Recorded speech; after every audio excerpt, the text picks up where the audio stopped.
recording here. Yeah, it was a breakfast held in BC. We were out in BC visiting friends of ours, and they were supporters of GALCOM.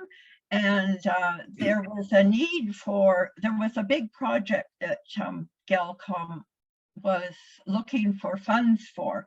And so our friend, he decided to host a breakfast, and it was held in a restaurant. And he invited his relatives and some relatives and some friends who he knew would be able to help support this project if they felt so led. And we were visiting them, and so we were invited to the breakfast. And the speaker was Alan McGrill. Well, you know that you never forget somebody like him.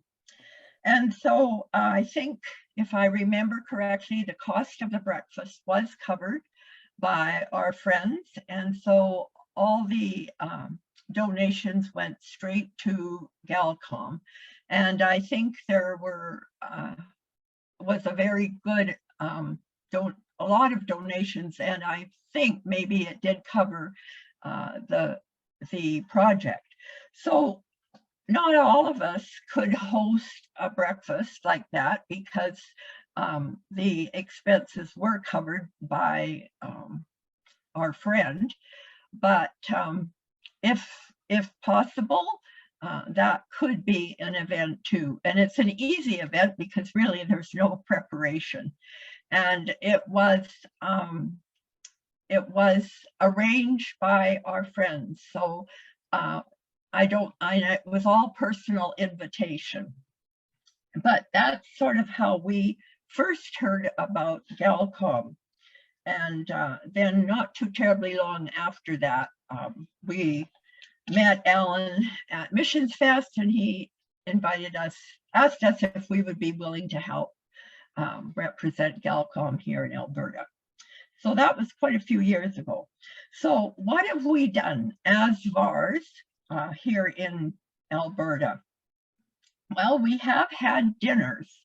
We've had a couple of dinners, and the venue was in our own church, and so the expenses were very minimal, and somebody volunteered to provide the catering at no cost.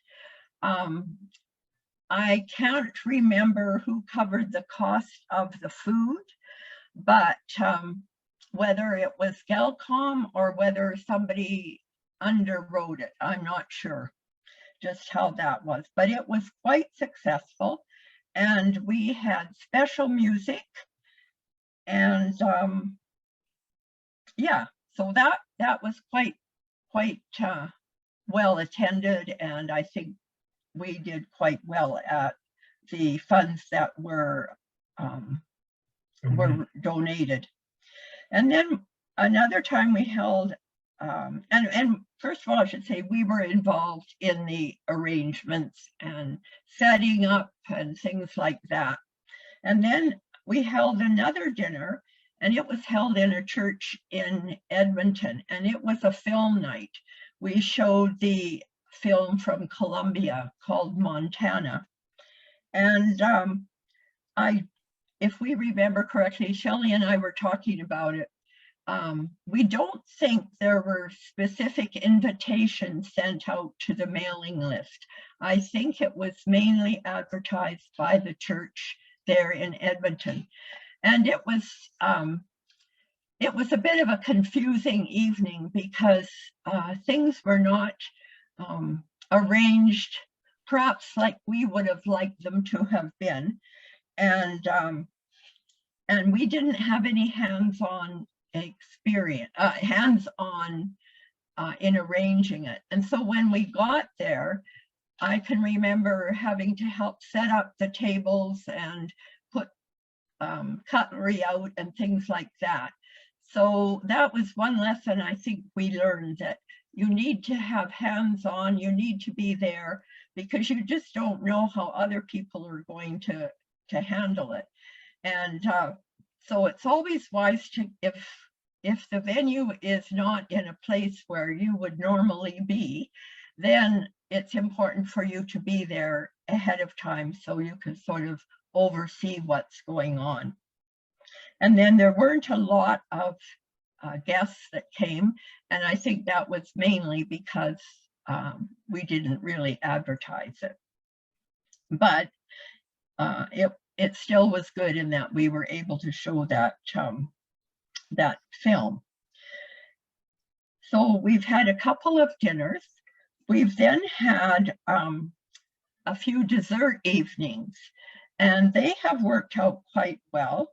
And one again was held in our church, and they've been very gracious to us, and they don't usually charge us anything. And so we end up usually giving a donation afterwards. But we had a dessert evening and showed the video Montana there. And then I think invitations were sent out by Galcom to the mailing list, and also to, we had some extra invitations that we could hand out personally. I think we also had a poster, which was mainly an enlargement of the invitation. And we also sent email copies of the invitation to the various churches in Red Deer area who were not on Galcom's mailing list. And we served, I believe we served pie at that dessert evening, although I can't remember specifically. It was either pie or squares and coffee and tea and probably some punch. It was, again, a very minimal cost. And then we had another dessert evening that we held here in our condo, and we have a large party room at the condo with its own little kitchen. And so we held one here, and again, Galcom sent out invitations, and again, we sent email invitations to churches that were not on the mailing list. And we had a variety of pies and a fruit platter plus veggies, plus beverages. Now we got a good deal on pies. We went around to all kinds of places to see what deal they would give us for selling us a number of pies. Well, Superstore had them all on for $5, and they were good size 9-inch pies. So we had a real variety of them, and we were able to buy them a little bit ahead of time. I think just a day ahead of time, and we were able to keep them in the fridge in our party room until the next day.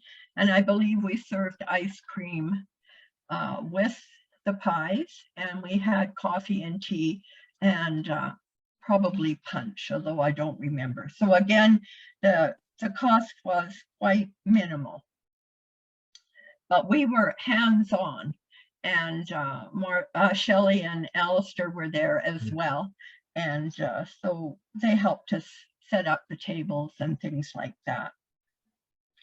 And then we did have another dessert evening in Edmonton in a church, but Galcom did not send out invitations this time. It was arranged by a couple who are very interested in Galcom and have helped us a lot in Edmonton. But they did the inviting, and so it was well, I shouldn't say because of that, but it was poorly attended, really. But we still had a good evening, and Shelley and Alistair shared about Galcom. And then we've had a couple of luncheons, and I think these maybe have been the best of our events, although I think the first dinner turned out quite well as well. And again, we've had the luncheons here in our condo in the party room. And Alistair and Shelley were speakers at both of the events. And one of them was a chili lunch. And we went ahead and, right, and Shelley's showing the invitation that was sent out for that. And that was sent to our, to Galcom's mailing list in the Red Deer area. And again, we sent out copies of this to the churches that were not on the mailing list. And there was the poster, which was basically the same as the invitation, only a larger version on it. And so we actually went ahead and made chili ahead of time. And of course, chili is a good thing to freeze.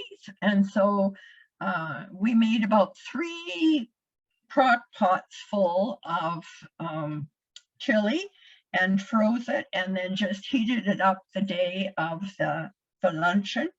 And we went ahead and made some cornbread to go along with it.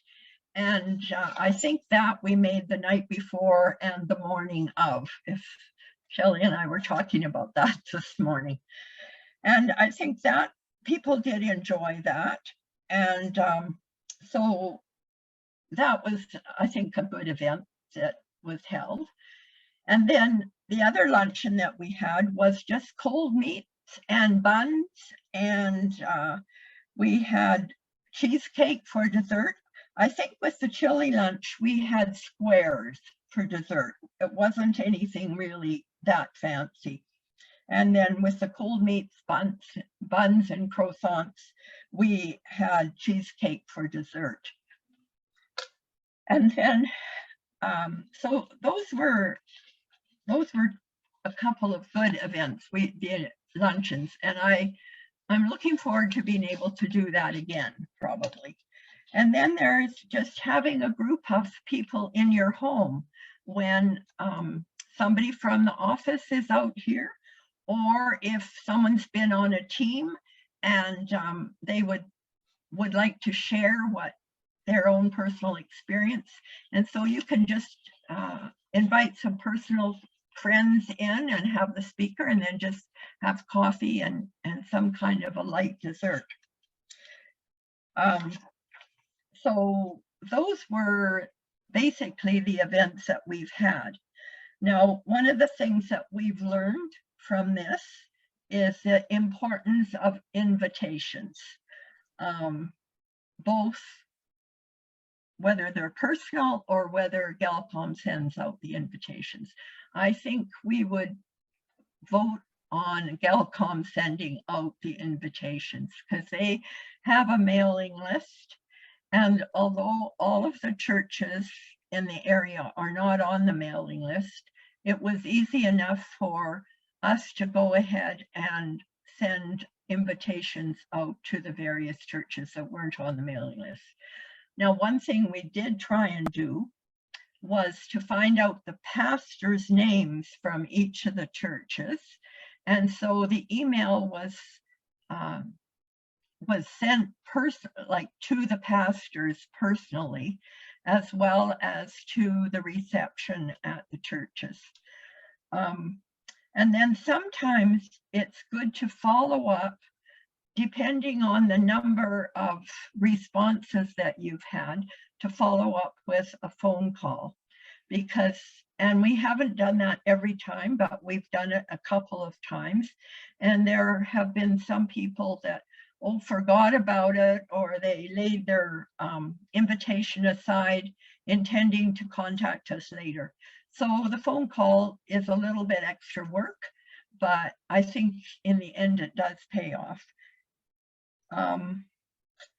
And one of the things that we've learned too is that Galcom does a good job of doing the emails, but it's up to us to give them the appropriate invitation as far as the location, the date, the time, and any other information that would be important for them to be able to find the venue.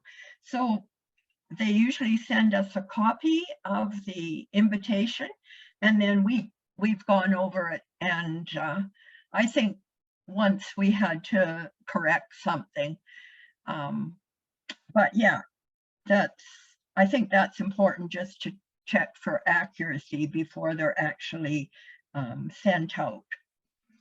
And then another thing that we have done is we have always had some kind of a decorations, because we want to make it inviting, and it reflects, I think it reflects the Lord, and it reflects the organization as well, if everything sort of looks nice. And you can decorate very minimally. So what we've usually done, we've tried to be sort of color coordinated with our tablecloths and serviettes. Now, our condo has tablecloths that we can use. They're sort of lacy ones. And what we've done is we've gone ahead and bought plastic tablecloths from the dollar store and put them on the tables, and then put the lacy tablecloth on top. And that looks quite attractive. And then we've always had some fresh flowers, and it might be just one single flower in a stem vase with a little bit of greenery in it. And you can get that very inexpensively. One year we chose daffodils. We went to Safeway and we told them what we were doing, and they said, you know, we've got a bunch of day-old daffodils that we can't sell in the back. We'll give them to you. And so they were all quite, still quite good. And so we were able to use those. And then our main table where the food was served, we always have it slightly decorated too, with maybe a few flowers on it, and again, tablecloths that are color coordinated. And sometimes it means using one of our own tablecloths for the main table or things like that. And in our church, of course, they had a variety of tablecloths, so we could use whatever color we wanted. And then we usually bought paper serviettes to coordinate with them. So that's sort of a run through of what we have done. And then there's always the question, how much food am I going to need? It depends on the number of people. So there are, and again, it depends on your menu. It depends on the number of guests, and it depends on whether you're catering or you're having a caterer. Usually a caterer, all they need is to know the number of guests, and then they can figure that out. But for us to do it ourselves, there are a couple of websites. You just go on the computer and say, how much food will I need to cater an event, or something like that. And then it comes up with many different websites. But on the handout that I sent to Shelley, I've got a few things that we've learned that, and I don't think I'll go over them because you'll get a copy of them. And then also I've got down a sample menu from our the evening or the luncheon, where we had sandwiches and buns and croissants, and how much it actually cost us. It was for 34 people, and the total, including everything except tea and coffee. I think we provided the tea and coffee. But otherwise, the expenses are there, and it came to $150. And so when we worked that out, it was about $4.42 per person. So it really doesn't cost very much. And that was buns and croissants, a fruit tray, a variety of cold meats, mustard, pickles, a veggie tray, chips, and we had cheesecake for dessert. That was the most expensive. And we were able to get a lot of this at Costco. And they happened to have packages of cold meat that was on sale. And so we bought 2 of those packages, and we had plenty of cold meat, and it was a variety of things. So these things are all doable. They're not a whole lot of work, and it turns out to be a lot of fun too. So if you have any questions, Earl and I would be willing to try and answer them. We did these when Shelley and Alistair were on their way to Missions Fest in Edmonton here. So they were the speakers, represented the work. Yeah, it was really nice because sometimes the same people would come year after year and we got to know them. And so we'd come back, like the pastor, oh goodness, I know his name and it's just escaped me in this moment, but we got to know people. Yeah, exactly. And so then you build those relationships with people over the years, and it's really nice, actually. And Earl and Lenora have worked hard on those events. There's no question about that, doing all the things that they have. And I thought, well, people need to know. Do you have any other questions about some of the things that they've done? I actually have Lenora typed out all of the things that she was talking about today. So I have a copy of that. I thought that I think we should really just put it into the manual because I think it's really valuable information. So everyone's manual has a couple extra sleeves in it, I think. So if you want to just insert it into the manual, I'll mail them. Either I can print them and mail them like by regular post, or I can print, or you can just print them yourself, whichever you prefer. You can let me know which is better for you. I'm happy to do either one. One thing I forgot to mention is that to have a display at each event, and because that's very important, that people are able to take some literature home. And then the other thing that we did do is we put donor envelopes on each of the tables as well, and we decorated with the radios too. We put a couple of radios on each of the tables, and so people could look at the radios as well. And then Shelley did make a checklist for events as far as planning it ahead of time and some of the things that you need to consider. So that I think will be very helpful as well. So I'm going to take it. I made it. I'm going to take it. I'm going to read over it and make sure it lines up to the things that Lenora has said, and then I'll send them both out to you. And you can put them into the manual. And if you prefer for me to mail them to you and print them and mail them, I can do that as well. It depends on if you have a printer at your house. I do have a question. Yeah.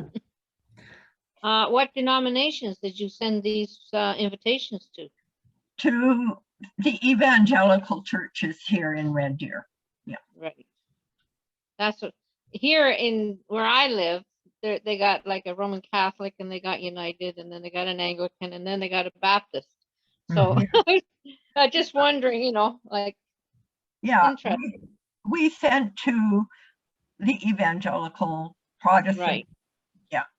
Okay. I was just wondering. That's all.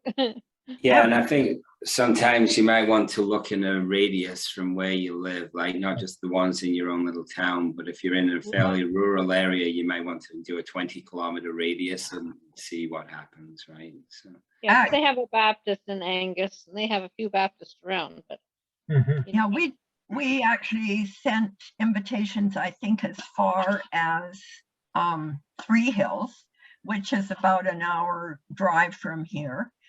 And even I think in our dinner that we had at the church, I think we even sent some to Edmonton, but I don't believe anybody actually came from Edmonton. And that evening was a snowstorm too.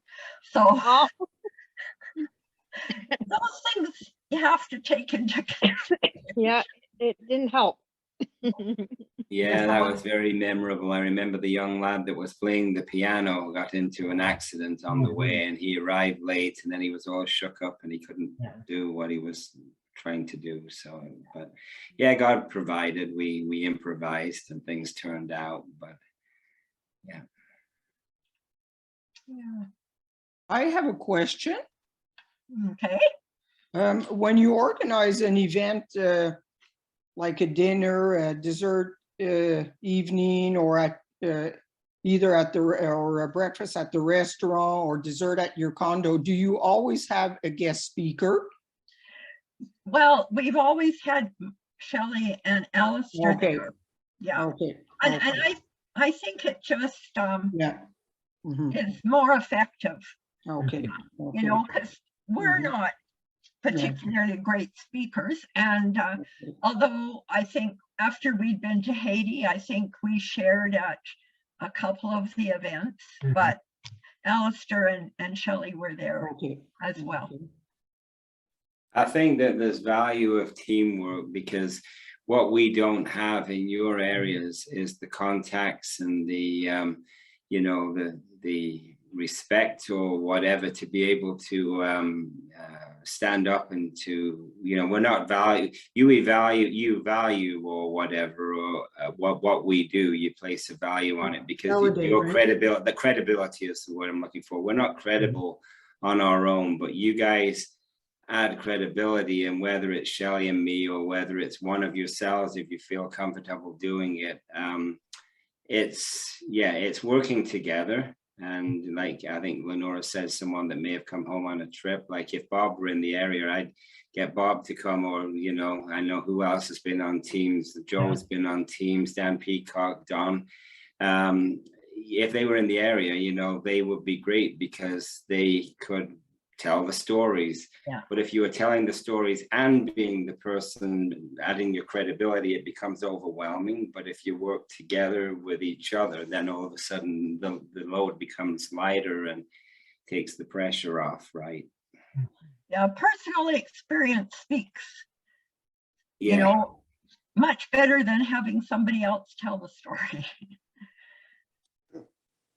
I always feel like God called me to be a voice for the people on the mountains that are out there. The little Quechua lady who doesn't, who can't speak for herself, that she needs a radio, but she needs a radio. She needs to hear about God's word. She needs to know that God is with her, right? And when she hears the radio, she knows those things, right? She can hear it. But I feel like that's one of the things that one time I went to a conference and we were talking about being a voice, and I thought, yeah, that's the voice that God wants me to have, is that voice, not my own, but speaking on behalf of those people, right? And you all have your story. Lena went just at Christmas time, she was in Kenya, and a lot of people received radios, and so she has stories to tell too, and we all have stories of things that have happened. So yeah, I don't know if there's anything else that anyone else wants to comment. Thank you very much, Lenora, for doing that. It was a lot of work, not just now, but all the preparing and thinking through what had happened and everything. I'm amazed by all the details. You guys must have spent some time working on all the details and thinking it through. So, Well, we tried to bounce it off each other because we each remember something different. yeah, So we can put them together. that's right. Exactly. I was just in the chat, Don made a comment a couple minutes ago about, he said he heard a promotional idea last night called a virtual mission trip. So I'll give him a couple seconds if he'd like, or not more than a couple seconds, John, but if he'd like to talk about that. Yeah, I had the chance to hear this from a missionary to West Africa, named Lisa Rorik. You may know her, Lenora. She was the Christian Missionary Alliance. She was What was her name? Lisa Rorik. She worked with the Fulani people. Oh, So anyway, she's been out there for years, and now she's interfacing with for missions to the churches. And she was saying that there's a church in North Vancouver, and what they did is they created a virtual missions trip, and they had people sign up, and they got tickets, and they got boarding passes, and they got ushered them in and sat them in airplane seat order. yeah. And they had a flight movie, and they fed them, and they arrived at the other end. And of course, then they had virtual interaction with some missionaries on the field, actually by video. And in some of in some cases, even included the fellow who's a local missionary going around with a camera that would snap very quickly. And so he'd drive them from the airport to where they're going, and every 5 seconds it would go click, click, click, and they'd get a fast-moving pace through the middle of a intense town area, and then to be able to interface with people who are local and talk with them, and then they'd return home in the same thing. It was all basically a one-day thing. They had 30 people sign up. And in these days where you've got the difficulties going into some countries, many countries, because of all the limitations and restrictions, how do you deal with involving people and having them get an idea what's missions like and what can I do? And it's a tremendous opportunity for people who are would never have the ability or the opportunity to go, even people who are, let's say, physically limited, not able to travel. Let's say you're in a wheelchair, you're not going to go to Haiti, no way. But you could go on this, and you could actually be like you are in Haiti and see what's going on and get a real feel and be able to participate and pray with people at the other end, and then get on your airplane and come back and experience maybe a little bit of food from whatever country you're at. It takes a lot, quite a bit of work, but it's the same idea. If you're looking to involve people and to have them engage in a mission, and it gives them sort of like virtual feet on the ground. And this is all motivated, of course, by COVID and the necessity of using Zoom like we were doing this morning. So it's just an idea to throw out. It's quite the different switch in thinking. I'd never heard of it until last night, and I said, okay.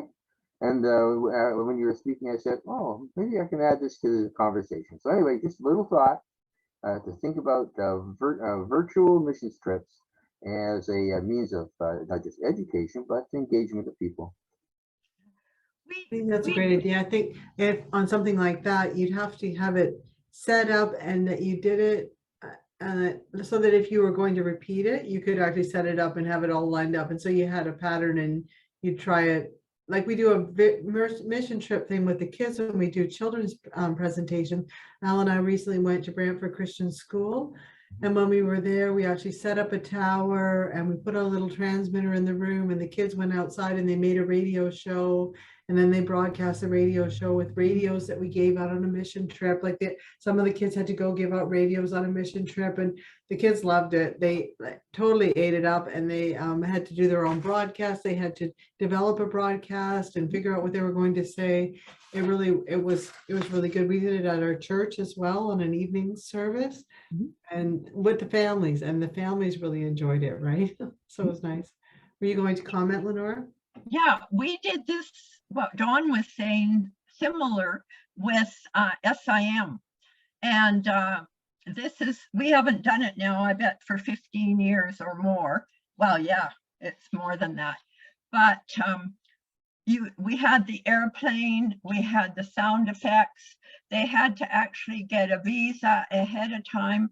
They got on the plane, and then they arrived in some country that we made up, and then they had to go through customs, and we had people that acted as custom officers, and they would give them a bit of a hassle, like it really is often. And well, I can't remember the whole thing, but it was an evening, and we put it on at a lot of different churches, right? I think SIM did it right across Canada.